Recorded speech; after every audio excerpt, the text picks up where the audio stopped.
Good morning, this is Shelby Law with the Great Basin Fire Potential Briefing for Tuesday, August 18th, 2020. Impacts for the next couple of days include continued record heat across the Great Basin today and through the next couple of days for certain areas in the geographic area.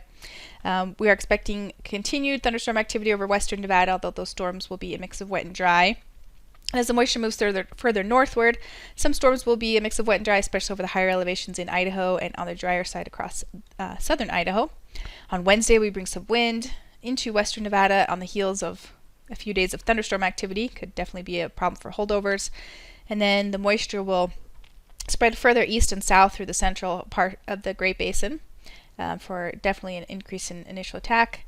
And then some wind on Thursday, moving over into eastern Idaho and western Wyoming and across northeast Nevada. And then we will see also some isolated, generally dry thunderstorms over the higher elevations in Utah by Thursday. Yesterday we saw some thunderstorm activity once again over western Nevada. And some of those storms did have a little bit more precipitation with them. And then a few lightning strikes here in western Idaho that were a little bit on the drier side. Fire activity remains steady with new initial attack fires. Some of them getting up into a few hundred acres here and there across southern Idaho and northern Nevada and portions in areas in Utah as well. So definitely dry conditions out there, pretty much region-wide.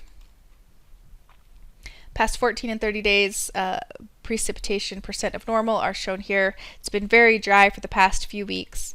Past that, in the 30-day time period, we did get some precipitation into Idaho and southeast Utah, but still some very dry areas over eastern Nevada and western Utah, and even up into northeast Utah.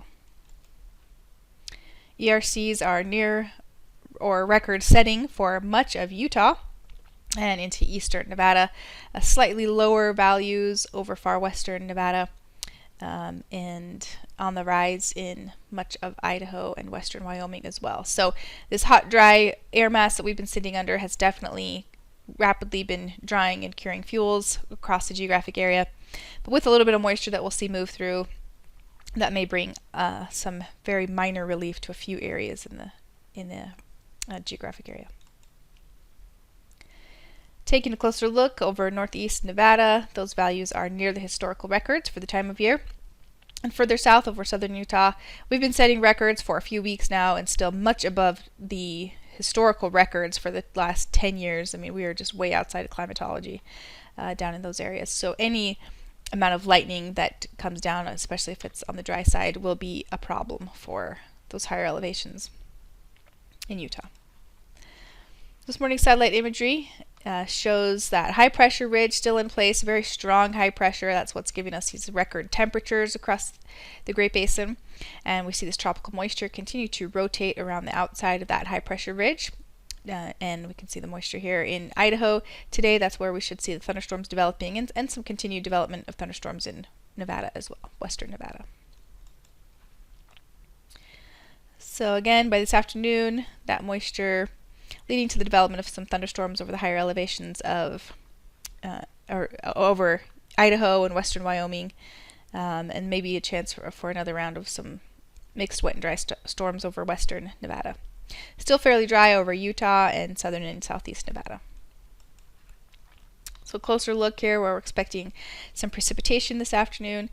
May see a better chance for a little bit of a, I hate to call it a wedding rain, but chance for some measurable precipitation hitting the bucket anyway over the higher elevations of western Idaho and over western Nevada as well.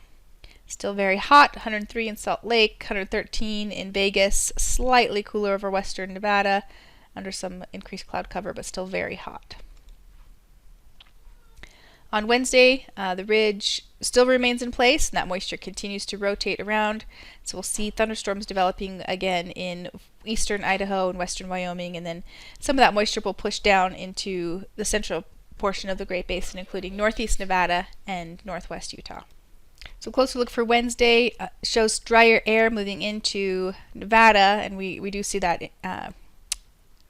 increased wind speeds over Nevada as well here on the right, up to 30-35 miles an hour up into eastern Idaho as well. That's out ahead of that next trough, trying to develop off the Pacific coast. Still expecting thunderstorm development over Idaho and Wyoming and parts of northern Utah by Wednesday. On Thursday, that trough remains in place off the southern Canadian coast here. That's going to continue to bring some winds into the southern Idaho, western Wyoming area, and drier air into much of Nevada for decreasing thunderstorm activity there. We will probably still see some isolated thunderstorms move through Utah on Thursday, however, even possibly over the higher elevations of central and southern Utah.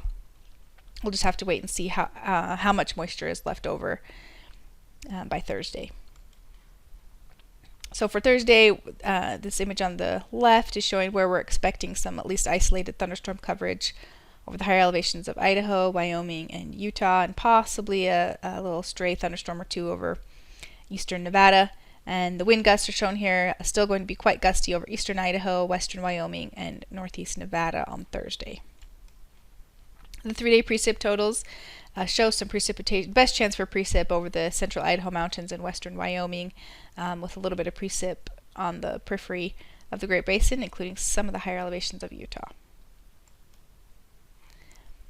Friday looks like a kind of quieter day with drier air spreading back through much of the Great Basin, maybe just some very an isolated strike or two over the higher elevations of southeast Utah. We do see some more tropical moisture moving into the frame here. Another tropical storm. We'll see if that moisture moves upward and comes back into the Great Basin. So the extended forecast here by Saturday is looking like that moisture continues to move northward into Southern California by Saturday, and then possibly by Sunday it could make its way back into Nevada, and then by Monday it's spreading into the Great Basin. So this is a little bit further out. The confidence isn't quite as high with some of these tropical storms, so we'll just have to wait and see if we do actually get some moisture out of that next system back up into the Great Basin. 7-day totals are shown here, not changing too much from the 3-day. Most of the precipitation still remains over Idaho, Wyoming, and then outside the geographic area, but we'll get some light precip inside with some of those isolated thunderstorms. The extended forecast still calling for above normal temperatures over the Four Corners area, but we do see a change here in the above normal chances for precipitation over Idaho, so that could definitely bring some much needed relief there.